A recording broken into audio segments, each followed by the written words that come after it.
Sebagaimana kita tahu bahwa Allah memiliki dua sifat utama, di mana dua sifat ini ada dalam satu nama Allah di antara Al-Asmaul Husna, yaitu Dzul Jalali wal Ikram. Allah adalah Tuhan yang memiliki sifat keperkasaan, jalal, wal ikram. Ikram itu sama dengan jamal, biasa disebut jamal, yang memiliki sifat-sifat keindahan. Allah perkasa, memiliki keperkasaan dan memiliki keindahan, keindahan sifat.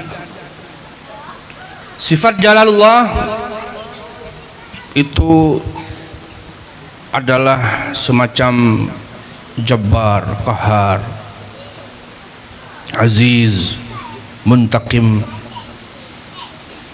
Sifat ikram atau jamal macam rahman, rahim, rauf, ghafur, ghafar. Dan dua-dua sifat ini adalah sifat yang memang dimahukan oleh manusia. Manusia memiliki akal dan hati.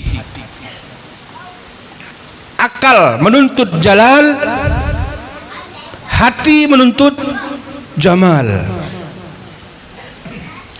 Itu sebabnya ketika menyifati sifat-sifat Allah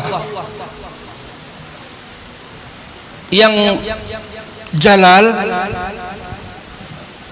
maka sifat-sifat jalal Allah itu boleh memuaskan apa yang dinak oleh akal. Sehingga ketika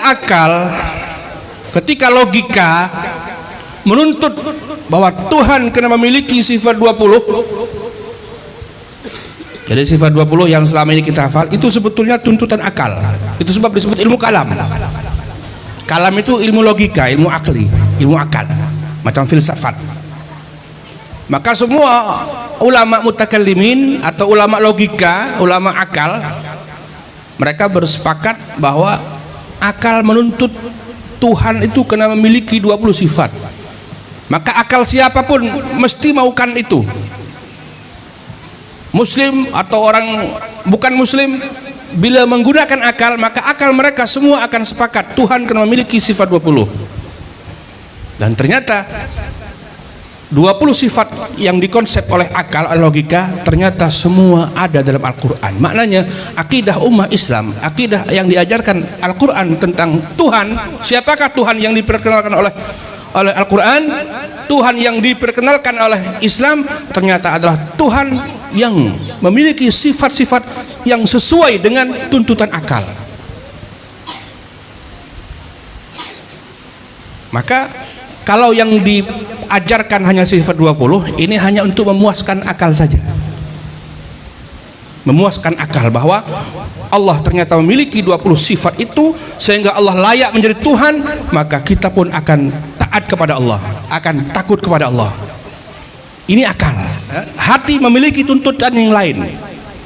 Ketika akal menuntut sifat 20 itu atau sifat jalal, karena akal nak patuh, karena akal nak taat kepada Allah, kepada Tuhan, maka hati berbeza yang dituntut. Yang dituntut hati adalah Tuhan yang memiliki sifat-sifat indah.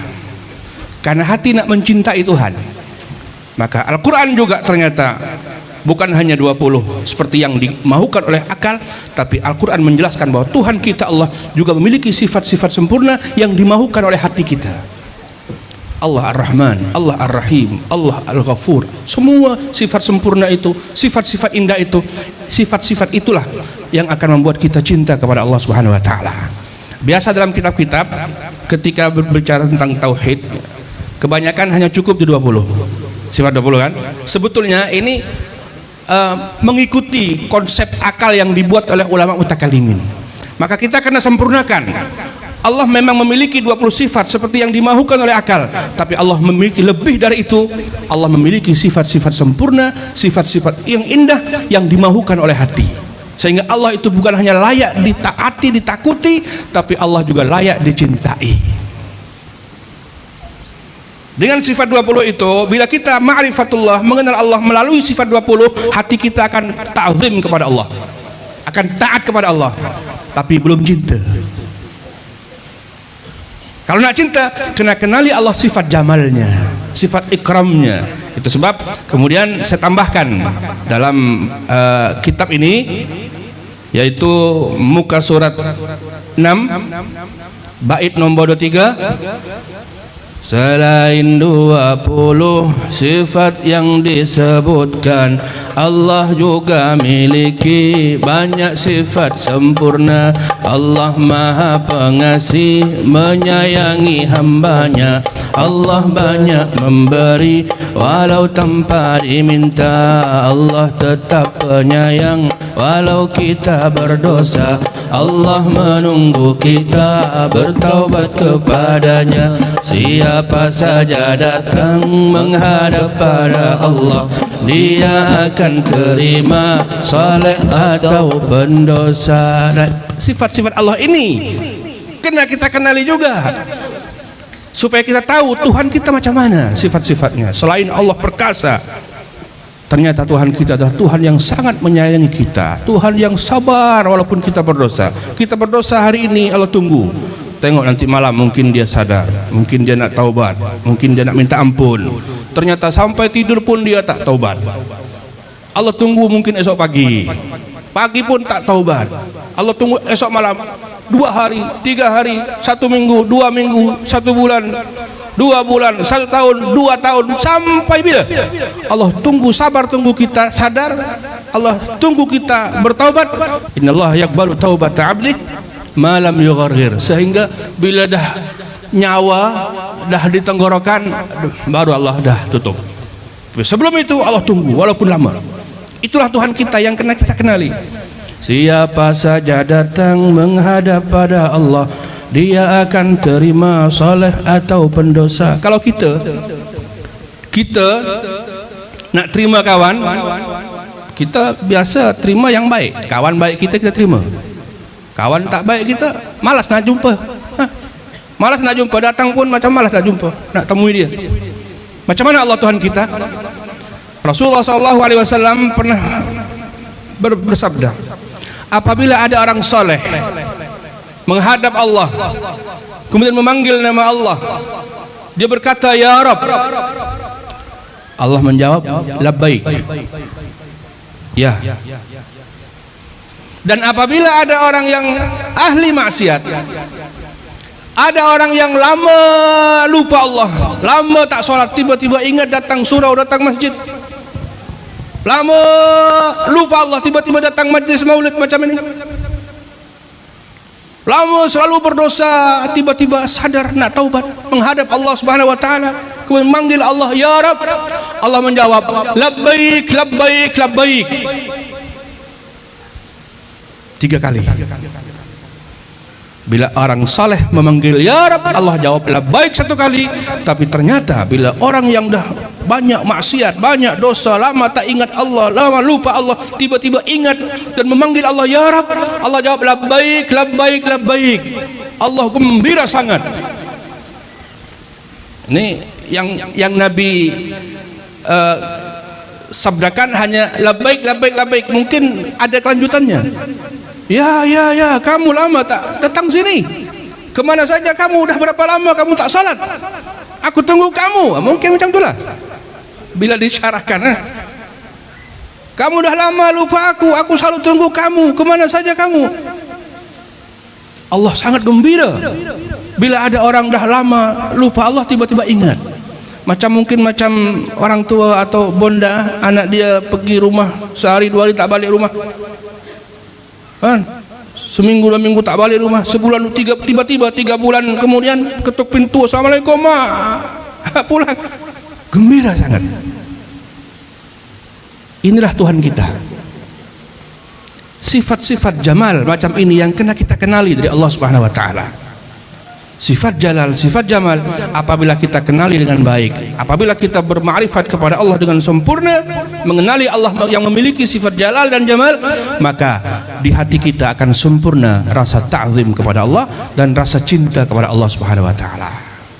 Ini sedikit saja saya sambil bagi syarahan terkait dengan bait-bait syair kita. Karena waktu tidak banyak, kita akan terus baca bab kelima. Karena ini Maulid Nabi, maka bab 5 ini tentang sejarah singkat Nabi Muhammad SAW. Sehingga bab 5 ini boleh dibaca selingan Maulid atau selingan baca burdah. Dan lagunya pun sama dengan burdah. Kita baca halaman 19.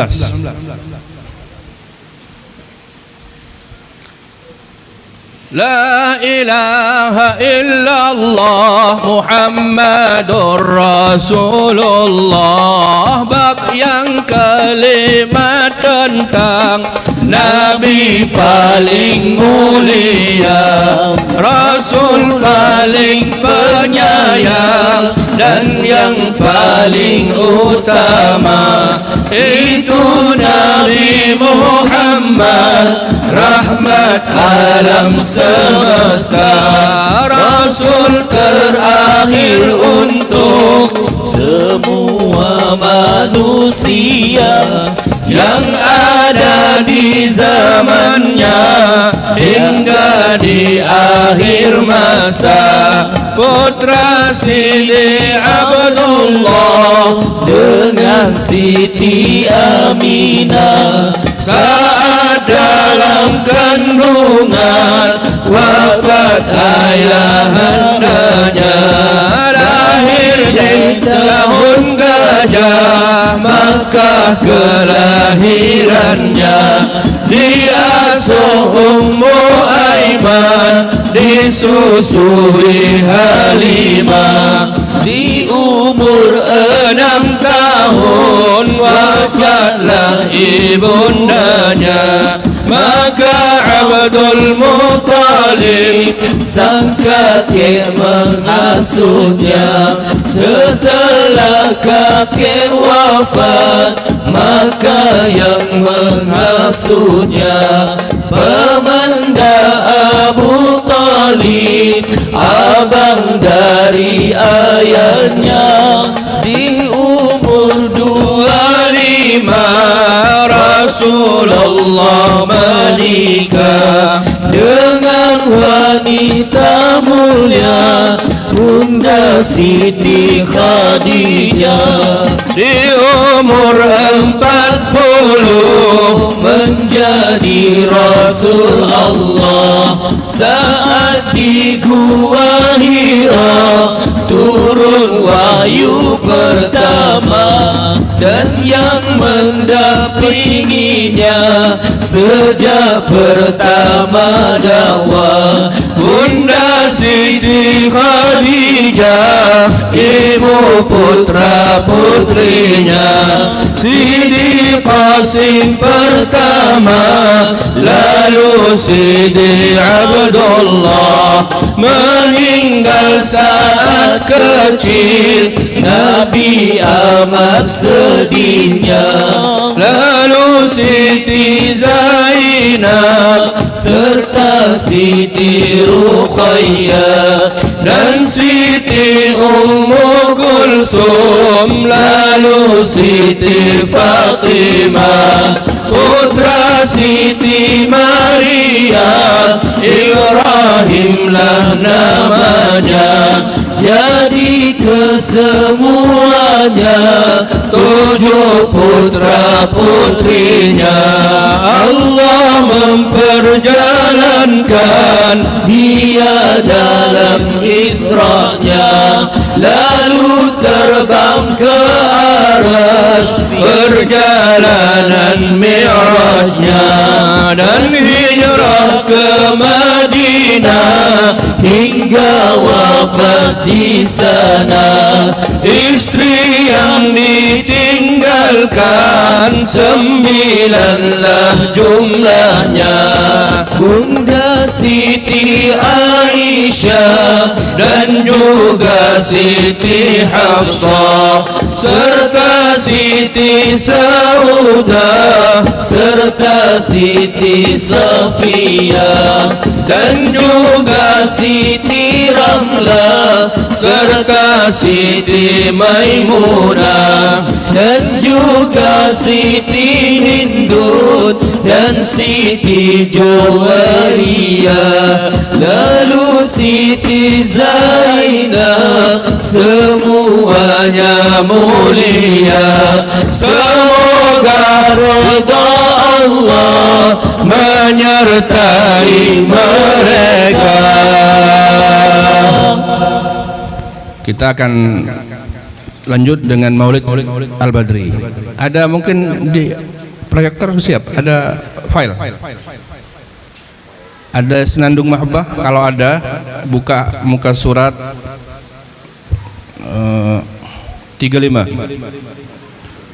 Muka surat 35 di PDF.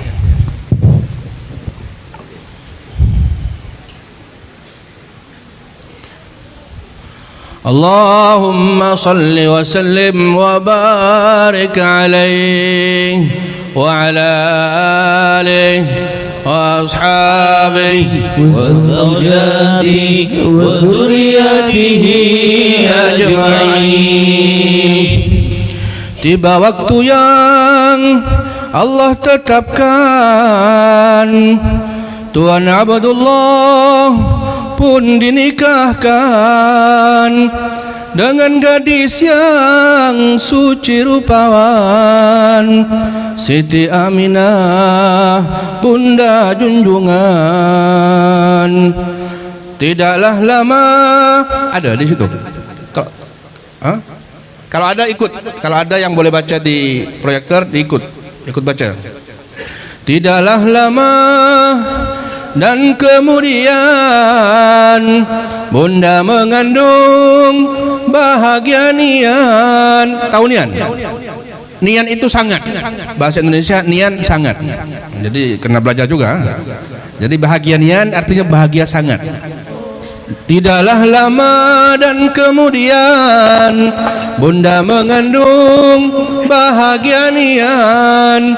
Selama mengandung tak merasakan sakit apapun atau keluhan. Bagus, yang keras suara.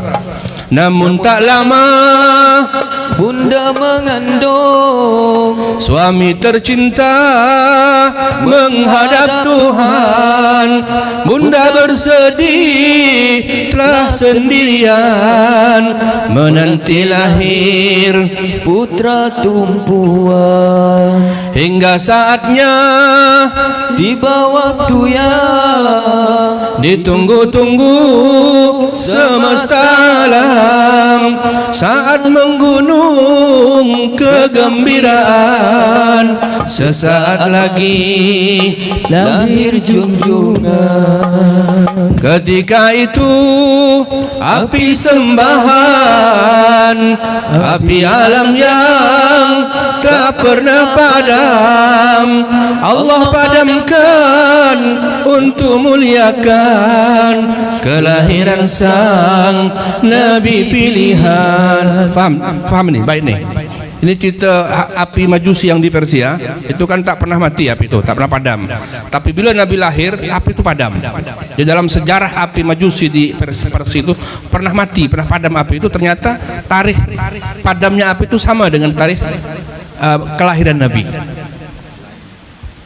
Karena gembira arsy berguncang, langit bersinar berkemilauan, semua malaikat bersariah, maka bertasbih memuji Tuhan. Subhanallah, alhamdulillah, wa la ilaha illallah, wallahu akbar. Subhanallah walhamdulillah wa la ilaha illallah, wallahu akbar. Subhanallah walhamdulillah wa la ilaha illallah, wallahu akbar. Berkah tak putus Bunda rasakan selama mengandung 9 bulan, hingga lahirlah kelainan tampan purnama hati penghulu alam sallallahu ala Muhammad sallallahu alaihi wasallam sallallahu ala Muhammad sallallahu alaihi wasallam. Ya Nabi salam alaika, Ya Rasul salam alaika, Ya Habib salam alaika, salawatullah alaika, Ya Nabi salam alaika, Ya Rasul salam alaika, Ya Habib salam alaika, salawatullah alaika. Engkau bagai matahari benderang dan menyinari, engkau menyinari hati dengan nur cahaya Allah. Ya Nabi salam alaika, Ya Rasul salam alaika, Ya Habib salam alaika, salawatullah alaika. Engkau bagaikan permata yang berkilau cahayanya, membuat hati terpana. Engkaulah kekasih Allah. Ya Nabi salam alaika, Ya Rasul salam alaika, Ya Habib salam alaika, salawatullah alaika. Engkau pengantin semesta, wajahmu bagai purnama, akhlakmu sungguh mulia. Engkau yang dibimbing Allah. Ya Nabi salam alaika, Ya Rasul salam alaika, Ya Habib salam alaika, salawatullah alaika. Terbitlah bulan purnama, indah dan mempesona, pancarkan cahaya cinta, syukur alhamdulillah. Tala'al badru alaina min saniyatil wada', wajaba syukru alaina ma da'a lillahi da'. Penebar kasih dan sayang, pejuang yang perkasa, teladan yang bersahaja, Muhammad Rasulullah. Tala'al badru alaina من ثنيات الوداع وجب الشكر علينا ما دعا لله داع. اللهم صل وسلم على سيدنا محمد وعلى آل سيدنا محمد صلى الله وسلم عليه